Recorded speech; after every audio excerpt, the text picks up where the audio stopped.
Hello everyone, this is me Rosy. Welcome to my another video. সবাই কেমন আছেন, কী অবস্থা?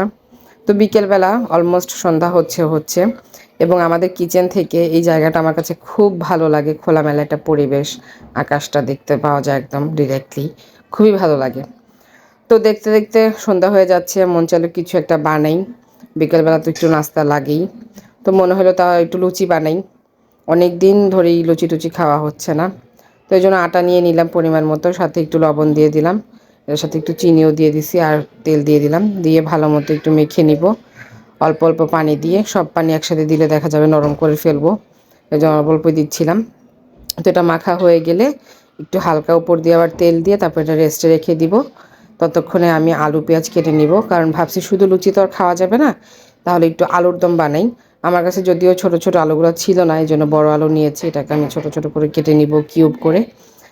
এই তো কাটা শেষ, পেঁয়াজও কেটে নিয়েছি। এখন এটা আমি একটু হালকা লবণ দিয়ে আলুগুলো ভালো মতো ভেজে নেব, ভেজে তারপরে হচ্ছে রান্নাটা করব আর কি। জানি না কেন আমি এভাবে করতেছিলাম, আর এর আগে আমি এত ভালো আলুদম কখনোই রান্না করি নাই। আজকেরটাই মনে হয়েছে যে সব থেকে বেস্ট হয়েছে। এর আগে আমি বানাইছিলাম হয়তোবা, কিন্তু মজা হয়নি। আজকে এটা বেটার ওইগুলোর থেকে। তো যাই হোক, ভাজা হয়ে গেছে। তারপরে পেঁয়াজটা দিয়ে দিলাম এটার মধ্যে, পেঁয়াজটাও লাল লাল করে ভেজে নেব। তারপর এটা দিয়ে দিব 2 চামচের মতো মরিচ গুঁড়া, আর হাফ চামচের মতো হচ্ছে হলুদ গুঁড়ো, আর গরম মশলা দিব।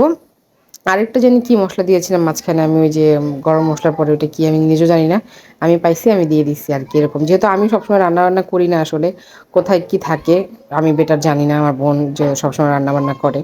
তো আদা রসুন দিতে ভুলে গিয়েছিলাম, সেটা আবার দিয়ে দিলাম, মনে পড়ছে পরে। এতে একটু ভালো মতো কষাই নিব, আর হচ্ছে এটার মধ্যে হালকা টক দই দিব আমি। অনেকেই দেখেছি আলু দেওয়ার মধ্যে তেঁতুল ইউজ করে টক টক ভাবানোর জন্য, যদিও আমার অত টক পছন্দ না, এই জন্য আমি অল্প একটু টক দই দিয়েছি শুধু। আলুগুলো দিয়ে দিলাম, আলুগুলো দিয়ে ভালো মতো কষিয়ে নেব। আর হচ্ছে আলু দেওয়ার মধ্যে হচ্ছে ডিম সিদ্ধ দিলে ভালো লাগে, তো আমি 3-4টা ডিম সিদ্ধ করে নিব। ডিম সিদ্ধটা আমি ভেজে পরে উপরে দিয়ে দিয়েছিলাম আর কি, ওইটা দেখানো হয়নি। এই তো দেশি মুরগির ডিম, তাও আবার নর্মাল মুরগির ডিম ছিল না আমার কাছে। তো দিয়ে দিলাম, এটা এখন কষানো হবে। আর এই ফাঁকে হচ্ছে লুচিগুলো আমি বানিয়ে নিব। জায়গাটা ভালো মতো ক্লিন করে নিয়েছি, এখন লুচিগুলো বানাবো। এবং এইটাও সত্য, এই ফার্স্ট টাইম আমার লুচিগুলো এত ভালো হয়েছে এবং এত সুন্দর করে ফুলছে, খেতেও তো ভালোই ছিল। এর আগে আমি অনেকবার লুচি বানিয়েছি, কখনোই ফুলে না, তো দূরের কথা, মানে কেমন জানি একটা হয়, শক্ত শক্ত বা হচ্ছে বেশি ক্রিস্পি ভেঙে যায় এরকম হয়। কিন্তু এবারের লুচিটা আসলেই ভালো ছিল, ফুলছে যথেষ্ট পরিমাণে এবং নরম ছিল, খেতে ভালো লাগছে আর কি। তো সবগুলো লুচি একটা একটা করে ভেজে নেব। আমি আপুকে বলতেছিলাম যে যেগুলো ভাজা হয়েছে দিয়ে আসো খেতে, বলছে না সবাই একসাথে খাবো, একসাথে ভাজা হোক। তো আমি যখন রান্নাঘরে আসছি লুচি বানাতে, আলুর দম করতে, তখন কেউ জানে না, কারণ সবাই ঘুমাচ্ছিল।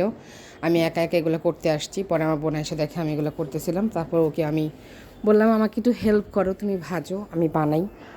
তো আমি বানাইতেছিলাম আর কি, একটা একটা করে সবগুলো হয়ে গেল একটা একটা করে বানানো। তো এখন দিব সবাইকে খেতে। এই আলুর দমটা বেরিয়ে নিলাম, আর ডিমটা হচ্ছে আমি পরে মাঝখান দিয়ে কেটে হালকা করে একটু তেলে ভেজে নিয়েছিলাম, এটা আর দেখাতে ভুলে গিয়েছিলাম। তো যাই হোক, ভাইয়াকে আগে খেতে দিয়ে দিলাম, তারপর আমি একটু খেতে বসলাম, দেখি কেমন হয়েছে। নিজের হাতের বানানো বলে কথা, দেখলাম যে অন্যান্য বারের থেকে এবার এটা অনেক বেটার।